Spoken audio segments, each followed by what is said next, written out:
Thank you for joining us today. My name is Lindy Lowe, and I'm the Resilience Officer for the Port of San Francisco.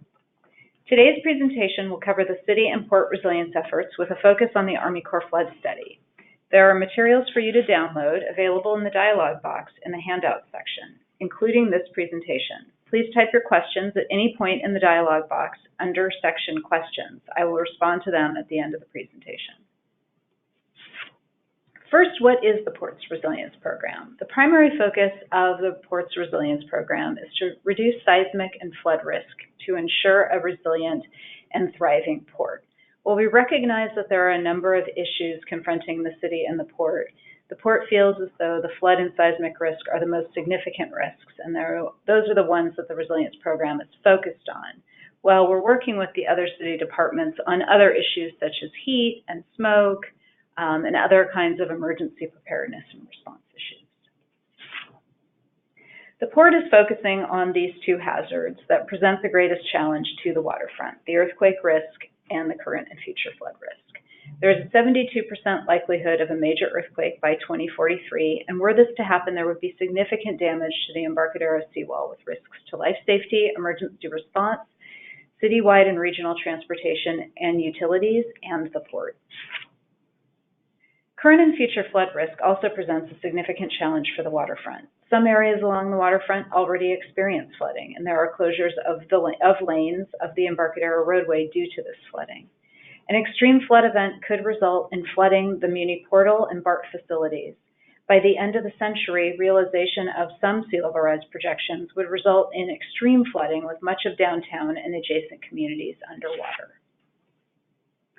The Port's efforts fit within the city resilience work, which includes the Sea Level Rise Action Plan, the Hazards and Climate Resilience Plan, and the Climate Action Strategy.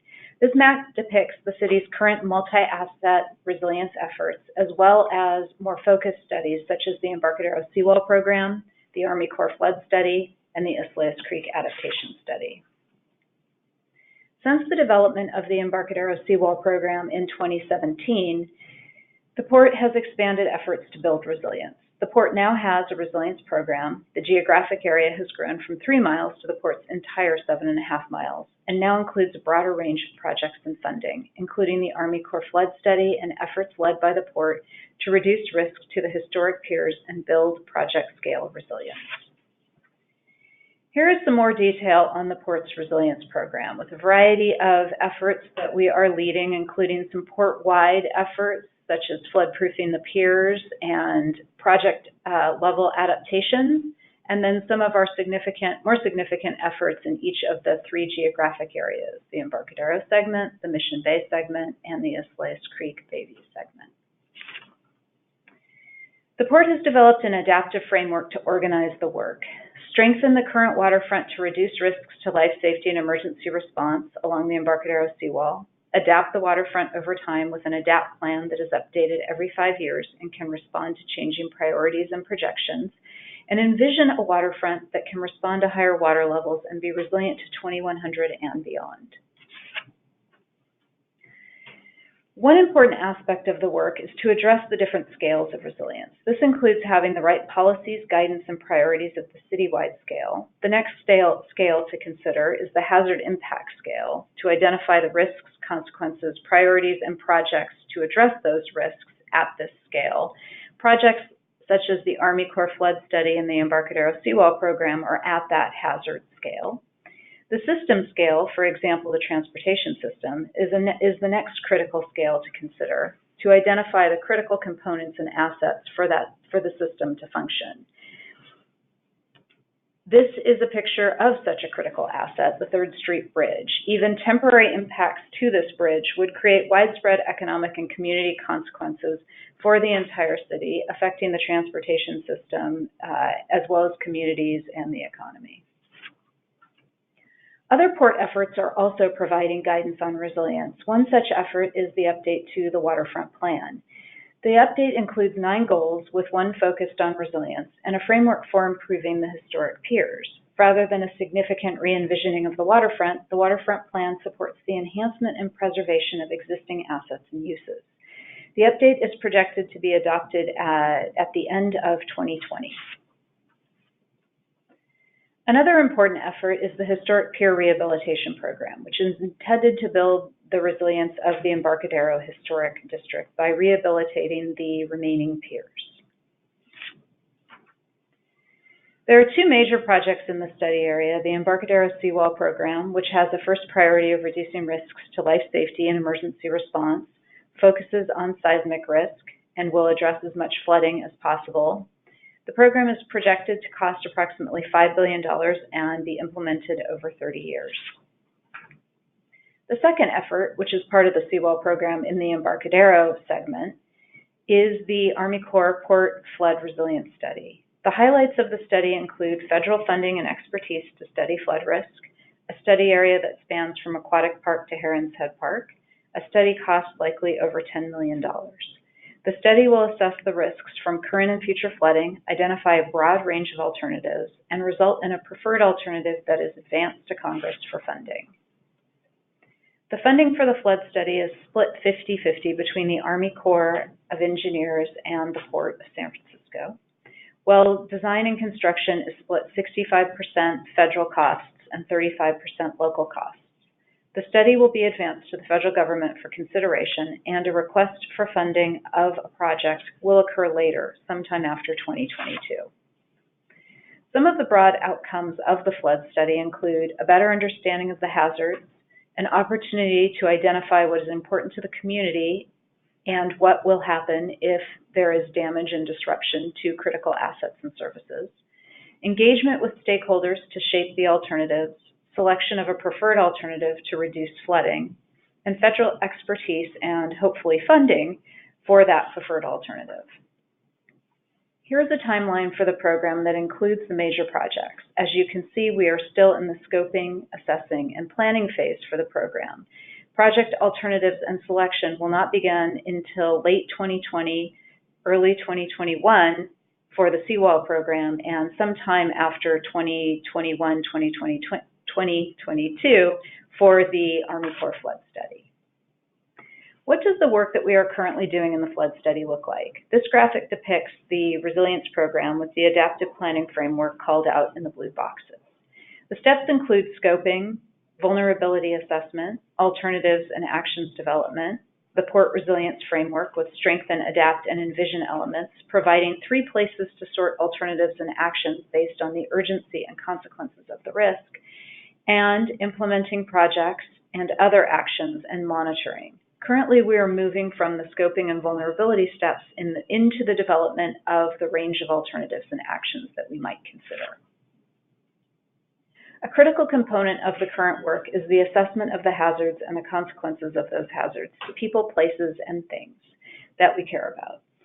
This graphic is an overview of that assessment work, which includes understanding the hazards, identifying what is at risk, defining how we will measure the risks, and then determining why those risks matter, and helping us to prioritize near-term, mid-term, and long-term actions. As part of the flood study, we are beginning to assess the risks and consequences from flooding. For example, flooding has the potential to impact the way of life in the ISLAIS Creek Bayview neighborhood, including local commercial corridors, commutes and transit options, parks and open spaces, and emergency services, posing serious challenges to the Bayview neighborhood and the city as a whole. While not part of the flood study, the Bayview neighborhood is closely connected to ISLAIS Creek and also needs to be considered. The citywide sea level rise work has begun to assess the risks and consequences to the area, and city department partners will work closely with the community and those redeveloping the shoreline to continue to refine our understanding of the risks in this area. As part of the project, we have begun to work with community members and stakeholders to identify the assets and services at risk. This is a map we have used at community meetings to help provide a way for the community members and stakeholders to tell us what is important to the community and what would happen in the event of damage, disruption, or loss.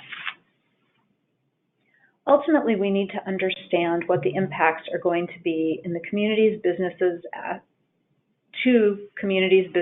assets, and services. For example, in ISLAIS Creek, some of those impacts likely will include impacts to transportation and mobility, emergency response and recovery, disruption and damage to small businesses, port operations and tenants, as well as community assets and services, including parks, roadways, schools, and homes.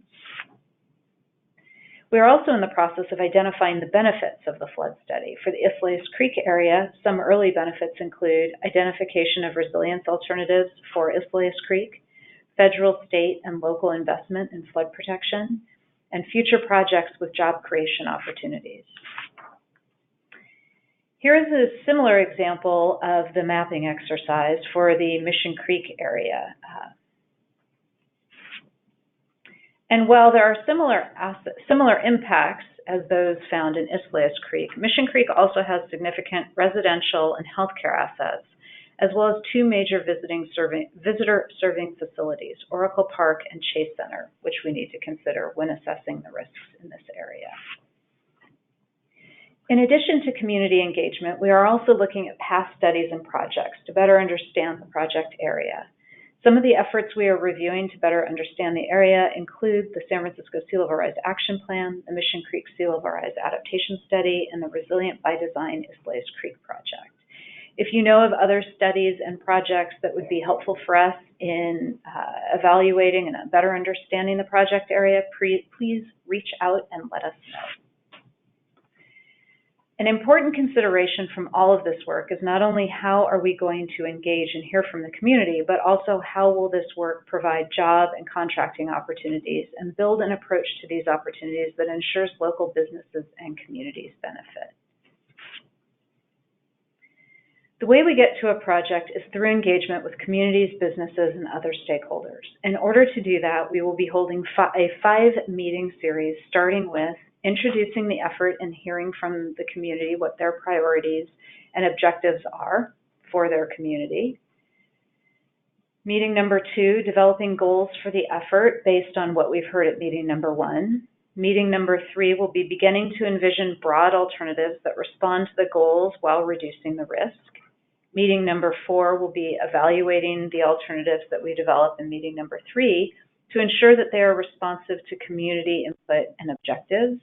And then in meeting number 5, we will really be identifying those actions and alternatives that the city can take and that the city and the port can take and that the community and businesses support, as well as the Army Corps can support to reduce the risks and increase the benefits in the community. Here are some upcoming opportunities to engage. We are going to be holding a community meeting on September 19th at the Southeast Community Facility. We are also attending community events to get the word out and hear from as many people as possible what your priorities and objectives are for the study and your community.